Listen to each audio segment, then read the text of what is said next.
다 일어나서서 하나님의 말씀 에스라 6장 19절에서 22절 말씀을 함께 봅니다. 에스라 6장 19절에서 22절.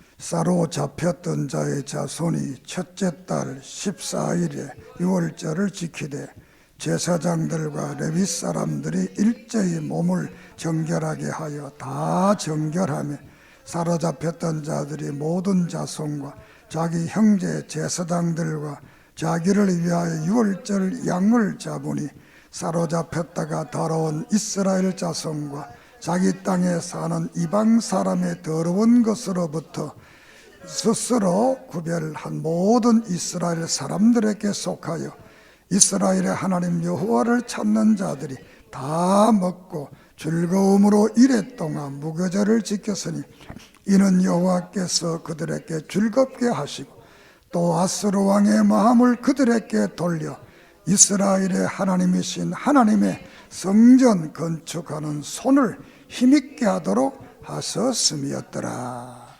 아멘. 능력의 하나님, 말씀의 예언을 성취하시는 하나님, 이 시간 에스라서를 통해 우리에게 주신 오늘의 말씀을 바로 듣고 깨닫고 믿고 감동하며 이 시대를 살아갈 수 있는 은총을 주시옵소서. 종을 붙들어 주시고 성령의 감동으로 이 말씀을 증언하게 해주시고 예수 그리스도 이름으로 이적과 기적과 능력과 권능과 치료의 역사, 아름다운 간증의 역사 일어나게 해 주시옵소서. 귀가 열리고 눈이 열리고 마음이 열리게 해 주시고 감동케 해 주시옵소서. 예수님의 이름으로 기도드립니다. 아멘. 하나님의 말씀을 적용해야 맞나? 하나님 말씀은 적용하는 건가? 작용하는 건가? 라고 말할 때 두 말이 다 맞다. 말씀을 적용해서 우리의 삶 속에 나타나게 해야 되고, 또 작용한다는 이 의미는 이 성경의 말씀은 죽어있는 그런 말이 아니고 지금도 작용을 하고 있다. 그때 당시 에스라에게 한 말을 오늘 이 시간 우리에게 하고 있다. 그런 의미가 됩니다. 왜냐하면 하나님은 영원히 살아계시는 분이시기 때문에 그분의 기록한 이 말씀을 통해서 오늘 우리에게도 작용을 해서 이 말씀에 감동된 은혜를 받아서 우리의 삶 속에 적용하도록 성령께서 역사하십니다. 오늘 이 말씀이 바로 오늘 우리의 삶 속에 살아 움직이고 또 적용되어지는 그런 은혜가 있기를 바랍니다. 이 에스라서는 성경의 예언들이 성취된 것을 기록한 성경이다. 이렇게 말할 수가 있겠습니다. 우리가 마태복음의 말씀을 볼 때 마태복음은 구약의 메시아에 대한 예수님의 모든 말씀이 성취된 책이다. 이렇게 봅니다. 우리가 출애굽기 같은 경우도 하나님이 아브라함에게 약속한 그 예언이 성취된 거다. 그렇기 때문에 이 하나님의 말씀은 하면 그 말씀이 역사 속에서 없어지는 것이 아니라 그대로 이루어진다라는 사실을 우리는 늘 믿고 확신을 가지기를 바랍니다. 이 예레미야 25장에서 이제 70년이 동안 포로 생활을 하게 된다. 그러니까 쭉 말씀하시기를 거기 가서 결혼도 하고 땅도 사고 집도 짓고 살아라 이렇게 말합니다. 그러니까 이 거짓 선지자들이 아니다. 2년만 있으면 우리 해방 돌아오니까 제 말 듣지 마라. 이렇게 말을 합니다. 그러나 예레미야가 약속한 대로 저들이 바벨론에 포로가 됐고 결국은 오늘 이 말씀은 그 예언이 이루어지는 70년 만에 이루어지는 그 역사를 여기에 기록을 하고 있습니다.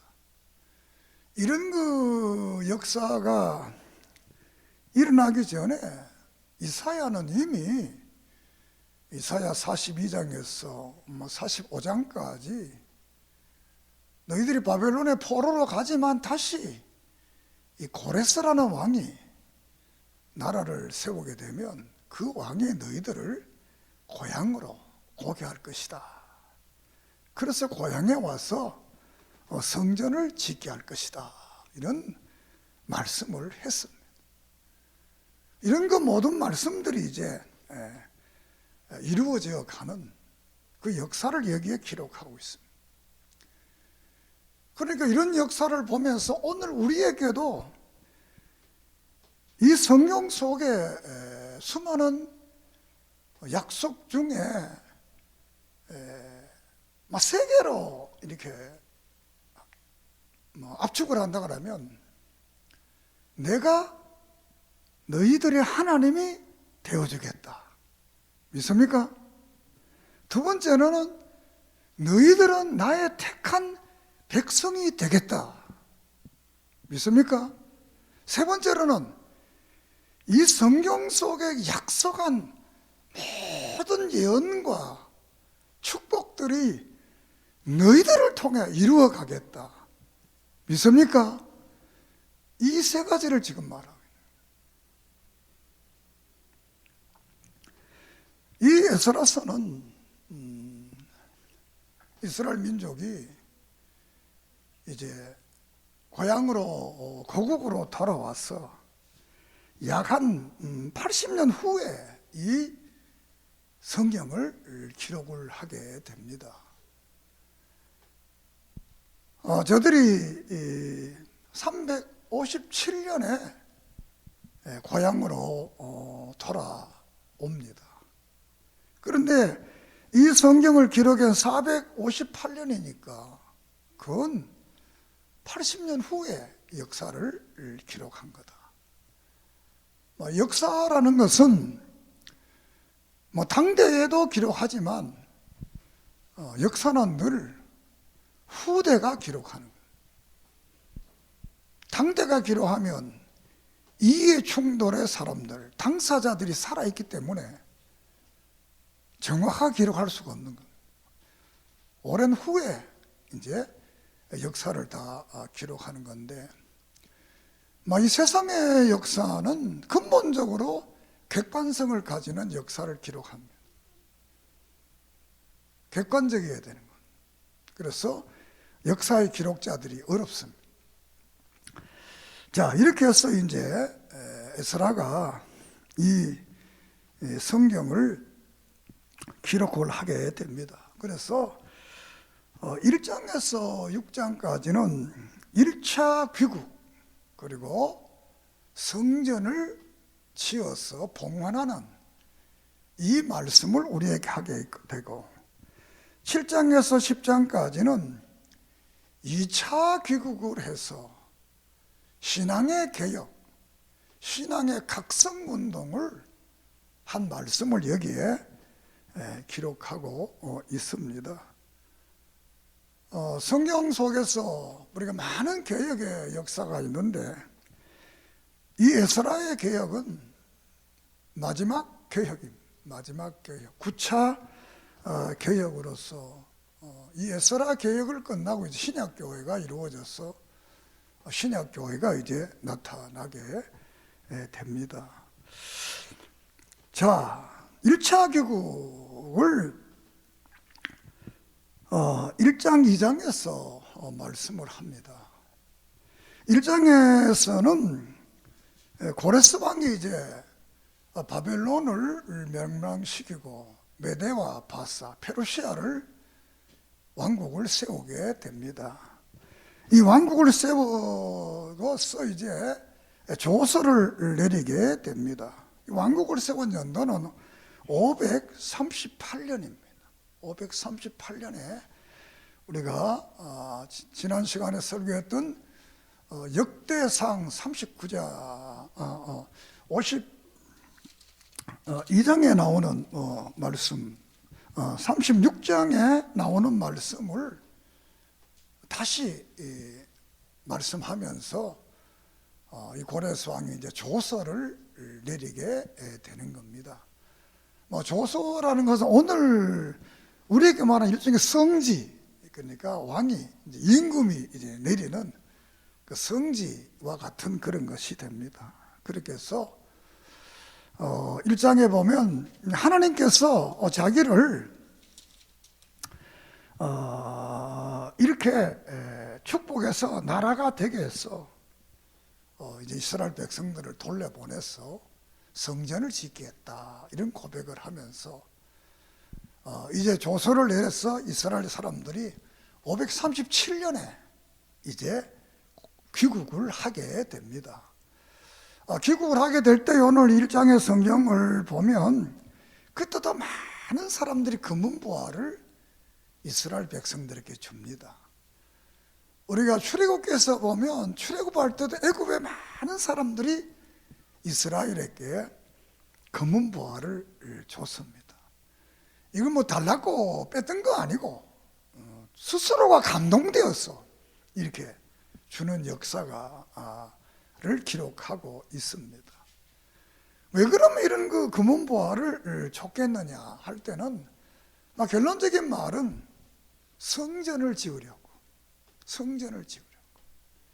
출애굽에도 그것을 통해서 성막 짓는데 모든 사람이 기쁨으로 하나님께, 모세가 너무 많이 가지고 좀 가져오지 마라 이렇게 했을 정도로 감동해.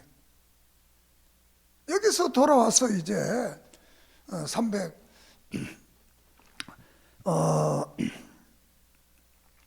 536년에 이제 성전을 짓게 되는 거예요.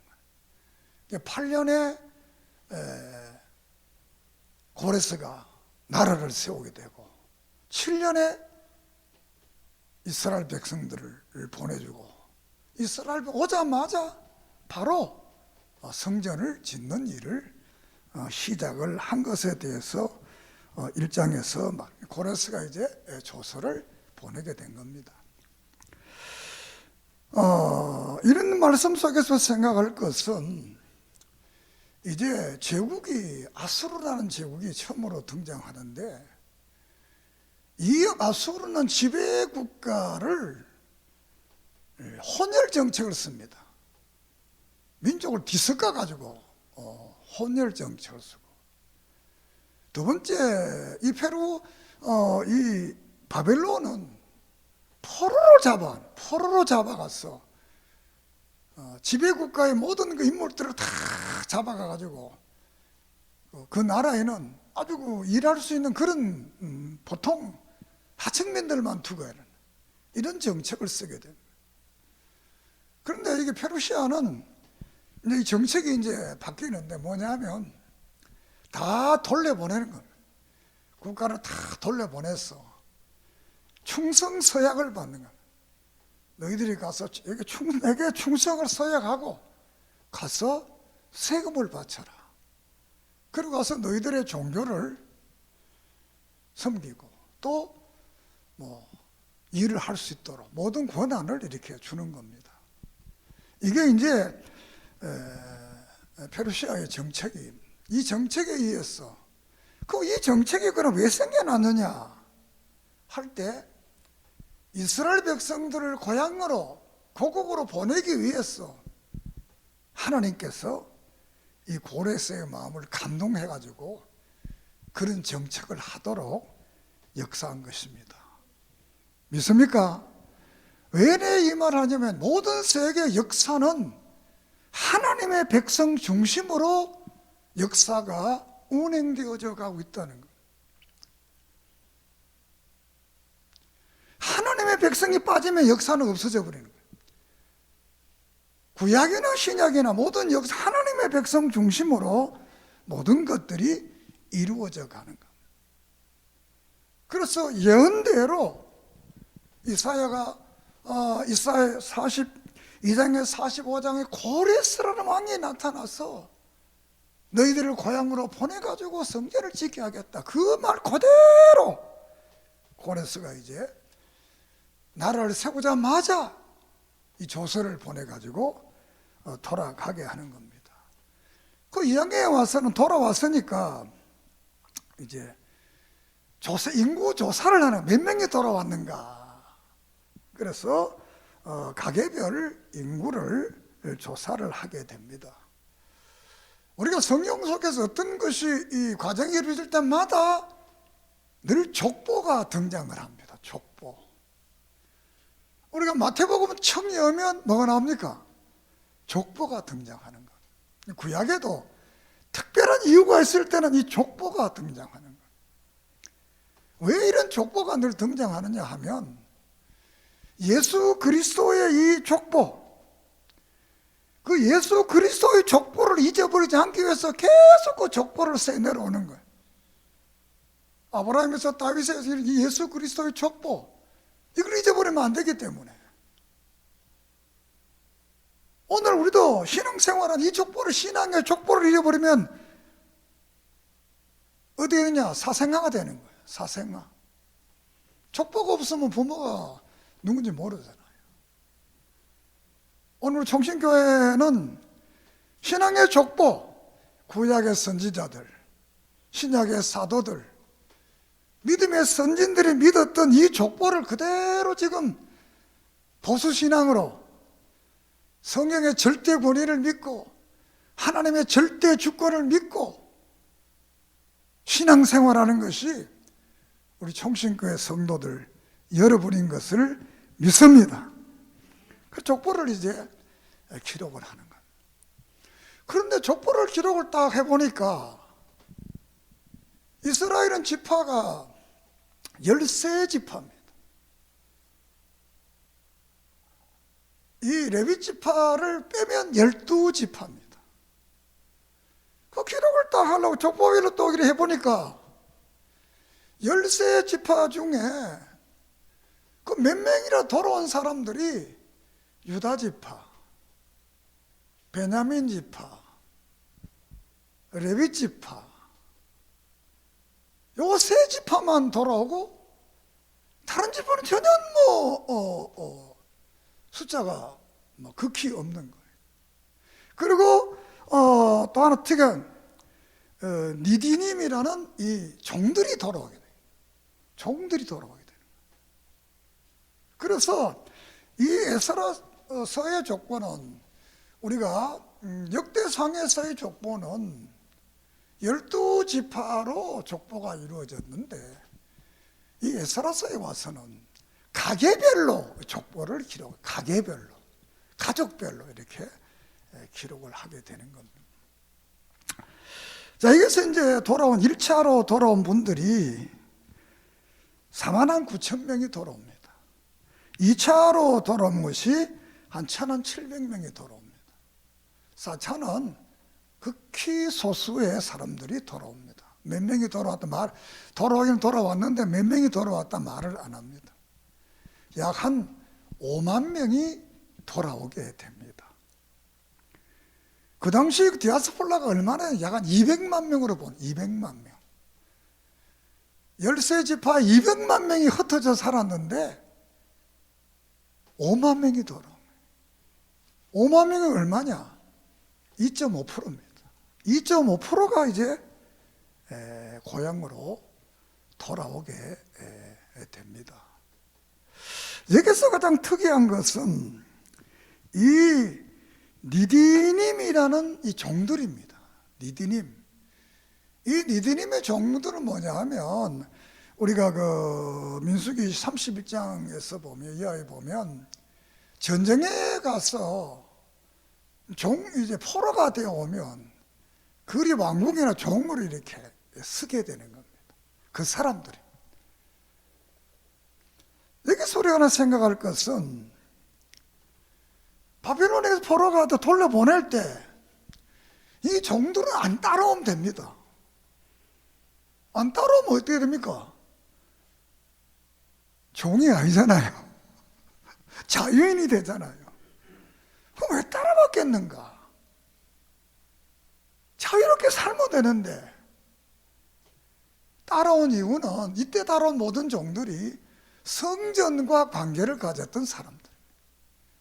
이들은 하나님을 믿는 것이 자기들이 비록 포로에 되어 왔지만 하나님을 섬기고 하나님을 믿는 것이 너무 좋아서 이들은 종이 되어도 좋다.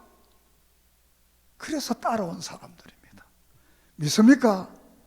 이게 바로 기독교의 정신입니다. 정말 하나님을 아는 사람, 하나님을 믿는 사람들은 그 세상 같은 명예, 자유 이거보다 더 소중한 게 뭐냐? 여호와의 신앙을 가져. 룻기서의 룻이 나아미를 안 따라오고 자유롭게 살면 됩니다. 뭐 도덕적으로 윤리적으로 뭐 잘못될 것 없습니다. 남편 죽었지, 이방인이지, 또 시어머니 오지 말라고 강력하게 말려. 그래도 무엇이 여호와의 신앙, 이것이 좋았던 거야. 하나님 믿는 거. 내가 이방에서 잘 먹고 잘 살고 남편 얻어 가정 이루는 것보다 나 혼자 살아도 어머니와 함께 베들레헴에 가서 내가 하나님 섬기고 살겠다. 그래서 어머니의 하나님이 나의 하나님이고 나의 하나님이 여호와의 하나님이다. 이렇게 룻이 따라. 하나님은 그 룻을 축복했잖아요. 우리가 빌립보서 3장에서 바울이 그런 말을 합니다. 내가 예수 그리스도를 알고 그 고상한 지식, 바로 예수 믿고 구원받는 이 부활의 놀라운 역사를 깨달은 후에 세상의 모든 것을 나는 배설물로 여겼다. 그는 가마리의 문화생으로서의 정말 앞길이 완전 보장되는 그런 그 젊은이였지만 다 버리고 주를 위해서 고난당하는 그 길을. 왜? 그 길이 바로 영생의 길이기 때문에, 그 길이 바로 사는 길이기 때문에, 그 길이 바로 축복의 길이기 때문에 오늘 우리들도 이 땅을 살아가면서 무엇이 정말 소중한 건가? 정말 예수 그리스도만이 나의 구세주요, 나의 하나님 믿고 그분을 따르면 그분은 마태복음 6장에서 그의 나라 위를 그러면 내가 너희들의 인생을 책임져 주겠다. 믿습니까? 정말 그러냐? 말하러 그렇다.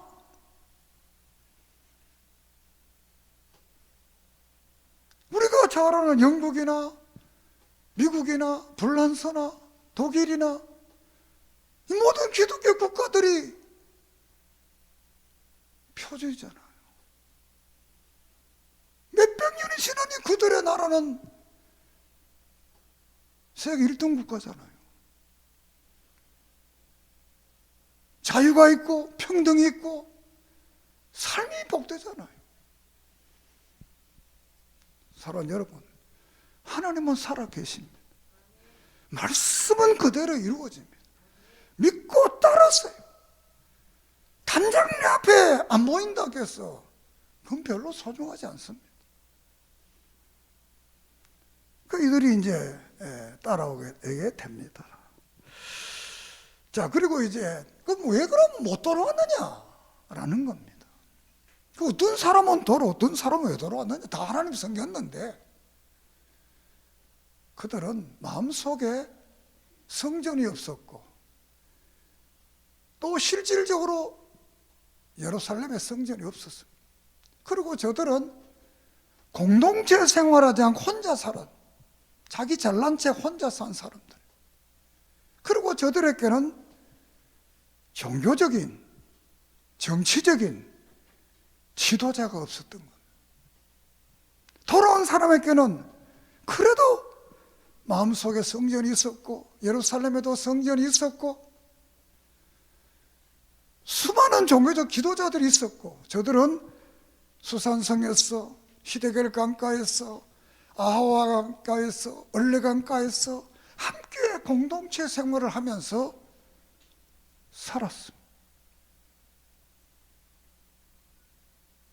저들이 다 돌아왔습니다. 마지막 날 일세에 주님이 땅에 오실 때도 정말 그 마음속에 예수 그리스도를 모시고 교회가 있고 바른 종교적 지도자를 통해서 바른 진리를 듣고 깨달은 사람들, 함께 예배하던 사람들, 그 사람들은 우리 주님을 만날 수 있습니다. 믿습니까? 스가랴 13장에 성도들이 3분의 1밖에 구원 못 받는다 그랬어요. 요한계시록 6장, 8장, 12장은 3분의 1만 바른 지도자들이지 3분의 1은 다 가짜라고 그랬어요. 이런 시대에 우리는 바른 믿음을 가지고서 예수님이 이 땅에 오실 때 그분을 영접할 뿐만 아니라 영원한 하늘나라의 복락을 누리는 성도들이 되기를 주의 이름으로 축복합니다.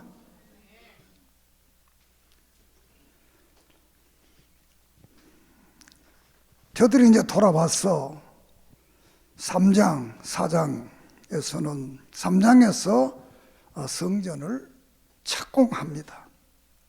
536년에 착공을 합니다. 착공을 했더니 4장에 가서는 반대가 이루어집니다. 반대. 그 주위에 있던 이 사람들이 아주 반대를 해서 성전을 짓지 못하게 하는 거예요.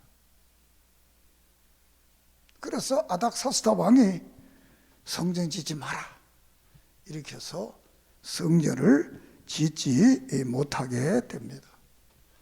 하나님의 성전을 짓는데 왜 이런 방해가 생기느냐? 호사다말에 좋은 일이 있으면 이 마각이 잘못되게 다 등장하는 거예요. 우리의 인생을 살아가는데도 야고보서 4장이나 또 베드로전서 5장이나 에베소서 6장이나 악한 사탄이가 늘 방해를 하는 거예요. 그렇지만 우리는 이런 방해가 있어도 대장 되시는 예수님을 믿고 그분을 따라가면 이 사탄의 세력, 어려움도 능히 이깁니다. 이길 수 있습니다. 내 힘으로는 못 이깁니다. 그러나 하나님의 능력으로 우리의 시대도 이길 수 있습니다. 우리는 종교적인 박해나 신앙적인 박해나 이런 것들을 우리가 믿음 안에 진리 안에 서면 이기는, 왜? 하나님이 우리에게 능력을 주시기 때문에. 이렇게 와서 이제 성전이 중지되게 됩니다. 그리고 5장 6장에서는 5장은 성전을 다시 이제 재건하게 돼요. 이것이 520년이 됩니다. 16년 후에 520년. 이것은 뒤에 성경은 학개라는 선지자가 등장합니다. 학개 1장에서 너희들은 판백집 좋은 집에 살면서 하나님의 성전이 저렇게 있어 되겠느냐? 너희들이 지금 이렇게, 물론 부자는 잘 살지만 가난한 삶 봐라 어떻게 됐는가? 2장에서 지을 것을 격려해서 이제 성전을 짓게 되고 또 스가랴 선지자가 나타나서 함께 격려해서 이 성전을 완공하게 됩니다. 그 역사를 이 에스라가 여기 이제 기록을 하게 되는 겁니다. 그래서 이 3장에서 다시 이 5장에서 재개를 했습니다. 이때 그는 다리오 왕입니다. 이거는 다리오 2세라고 할 수 있습니다. 이때도 방해하는 사람들이 있었지만 이들은 좀 긍정적으로 말해서 왕이 조서를 내려서 하나님의 성전을 짓게 됩니다. 그리고 6장에 와서 성전을 봉헌하게 됩니다. 오늘 읽은 그 말씀이 성전 봉헌입니다. 6장 15절을 봅시다. 6장 15절 시작. 다리오 왕 제6년 이후 아다월 3일에 성전 일을 끝냈다. 16절 이스라엘 자손과 제사장들과 레위 사람들과 기타 사로잡혔던 자의 자손이 즐거이 하나님의 성전 봉헌식을 행했다. 그래서 많은 그 제물을 바치면서 유월절을 지키면서 이렇게 이제 놀라운 성전 완공의 역사를 여기에 이제 그래서 귀국에서 20년 만에 이런 거 성전을 짓게 됩니다. 그래서 학개서 2장에는 성전 지면 오늘부터 복을 주겠다 이렇게 약속을 합니다. 그래서 스가랴는 이 성전이 옛날에 솔로몬의 성전보다 부족하지만 이 성전의 영광은 그 솔로몬의 성전보다 더 크다. 그것은 신약교회, 예수 그리스도를 통한 교회, 오늘의 성도들을 말해. 그래서 신약에 와서는 교회가 누구냐? 예수님이 교회다. 교회가 누구냐? 오늘 성도들이 교회다. 이렇게 말해. 고린도전서 3장이나 6장 또 에베소 2장 많은 성경에서 우리들이 교회다. 이렇게 이제 구약의 성전이 신약에 와서 교회로 바뀌는 것. 늘 말씀드렸지만 구약의 성전의 기능이 뭐냐? 죄사함 받으려고 제사를 드리는 것. 신약의 교회의 기능이 뭐냐? 신약은 예수를 믿고 죄사함 받은 사람들이 감사해서 예배를 드리는 겁니다. 믿습니까? 그래서 오늘 교회를 성전이라고 하면 안 됩니다. 성전은 기능이 뭐라고요? 제사들에서 죄사함 받는 거예요. 교회는 죄사함 받은 사람들이 감사해서 예배를 드리는 거예요. 왜? 예수님이 십자가에서 죽으시면 우리의 모든 죄를 대신해서 완전한 제물이 됐어서 완전한 제사를 드렸기 때문에 히브리서 10장에서 그 말은 완전한 제사, 우리는 제사 필요 없다. 그건 어디냐? 믿음으로 그분 앞에 나가서 감사함으로 예배를 드리는 거다. 그러므로 오늘 우리는 이 예배가 감사의 예배가 되어야 됩니다. 이렇게 해서 이제 교회를 완공합니다. 그리고 2차 귀국 7장에 10장 2차 귀국은 458년에 에스라가 저들을 데리고 나오게 됩니다. 그리고 8장에 가서는 다시 또 인구 조사를 합니다. 그때 약 한 1775명이 이제 귀국을 하게 됩니다. 그리고 9장에 가서는 각성운동을 합니다. 이제 이 각성운동이라는 것은 이제 돌아와서 이 땅에 와서 신앙의 바른 삶을 살아야 되겠다는 거예요. 신앙의 바른 삶을. 그래서 이 각성운동은 느헤미야와 같이 하겠다. 다음 주일에 말 느헤미야. 느헤미야 이 8장에 보면 수문학 광장에다가 이 귀국민들을 다 모아놓고 나무 강대상을 만들어 놓고 거기에 이제 에스라가 나타났어. 설교를 하고 제사장들이 설교를 하고 이렇게 해서 이 4분의 1을 말씀을 듣고 낮 4분의 1을 회개하고 기도하고 이런 놀라운 역사가 이제 벌어지는 거예요. 정말 하나님 앞에 낮 4분의 1을 설교를 듣고 낮 4분의 1을 기도하고 이런 그 놀라운 역사가 일어나요. 그곳에 하나님의 놀라운 역사가 일어나서 이제 회개운동이 일어나게 돼요. 회개운동. 그래서 에스라 9장에는 전민족의 회개운동이 일어나요.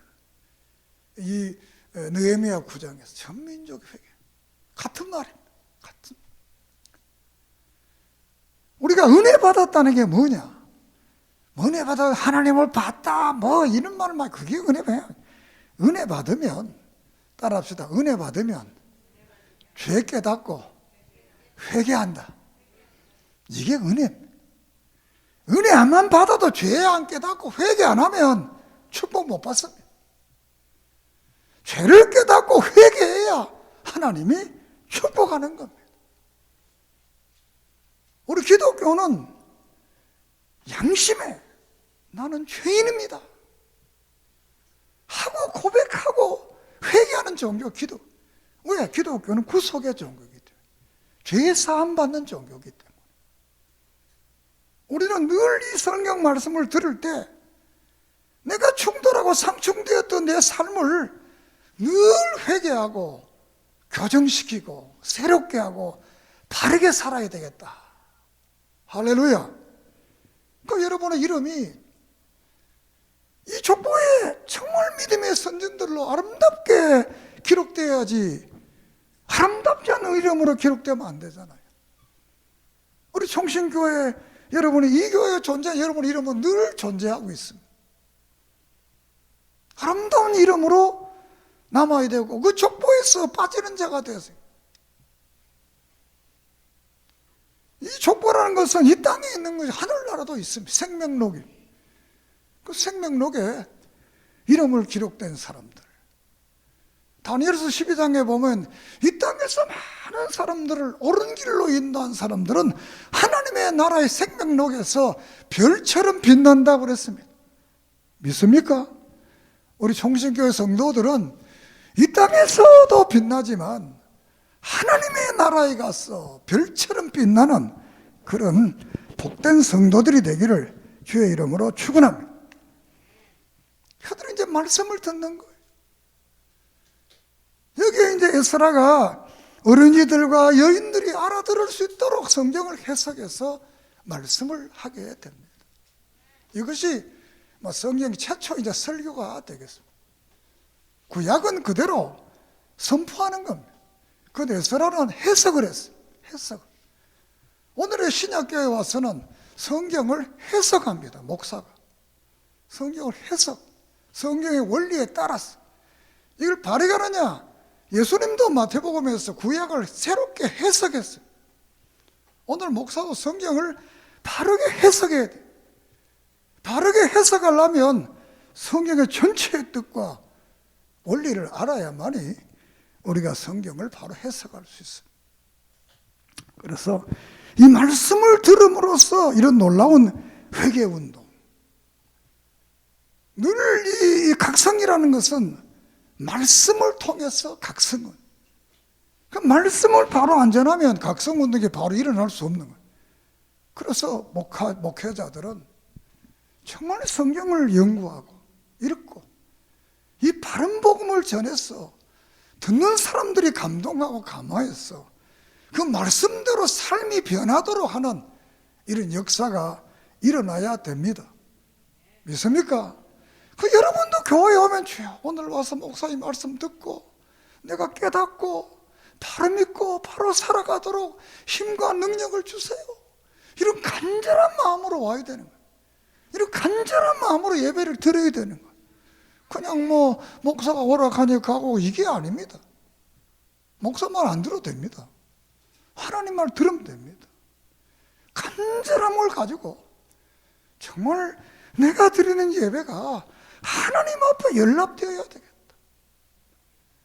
뭐 예배라는 것이 사람이 많다고 연락되고 적다고 연락되는 거 아닙니다. 늘 따라합시다. 하나님 앞에는 단독자다. 늘 단독자입니다. 같이 있는 게 아닙니다. 늘 하나님과 둘이 단독으로 서 있는 거예요. 이제 말씀을 마치려고 합니다. 성경의 예언은 그대로 이루어진, 하나님이 우리의 하나님이 되어주시고 우리를 그의 자녀가 되게 하시고 성경에 나타난 수많은 예언과 축복들을 우리에게 주시게 약속한 약속은 우리가 믿으면 이 땅에서도 축복과 영원한 하늘나라의 축복을 누리는 복된 성도가 될 줄을 믿습니다. 오늘의 코로나, 오늘의 어려움, 이것도 때가 되면 아침 안개같이 사라지고 하나님의 놀라운 축복이 우리 삶 속에 이루어질 것을 믿습니다. 강하고 담대하라, 두려워하지 말라, 내가 너와 함께 하겠다 하시던 이 말씀을 마음에 새기면서 날마다 담대하게 믿음으로 승리하는 복된 성도들이 되기를 주의 이름으로 축복합니다. 기도드리겠습니다. 하나님, 오늘 에스라서를 통해 하나님의 예언의 말씀은 정확하게 이루어지는 것을 믿습니다. 전능하신 하나님이 우리의 하나님이시고 그 하나님이 우리를 자녀로 축복해 주시고 성경에 약속한 모든 것을 주시겠다고 했사오니 이 믿음 가지고 이 땅에 바른 삶을 바른 믿음으로 살아가게 해 주시옵소서. 온 세계가 코로나 바이러스 때문에 고통당하는 시대, 이 시대를 주여 하루속에 물러가게 하시고 이 시대를 우리가 믿음으로 극복하게 해 주시옵소서. 이 땅 위에 패스트와 같고 수많은 질병들이 있었지만 우리들이 살아남고 이겼던 것처럼 이 코로나도 이기게 하시고 이 땅에 복된 나라, 복된 역사 이루어지게 해 주시옵소서. 예수님의 이름으로 축복하며 기도드립니다. 아멘.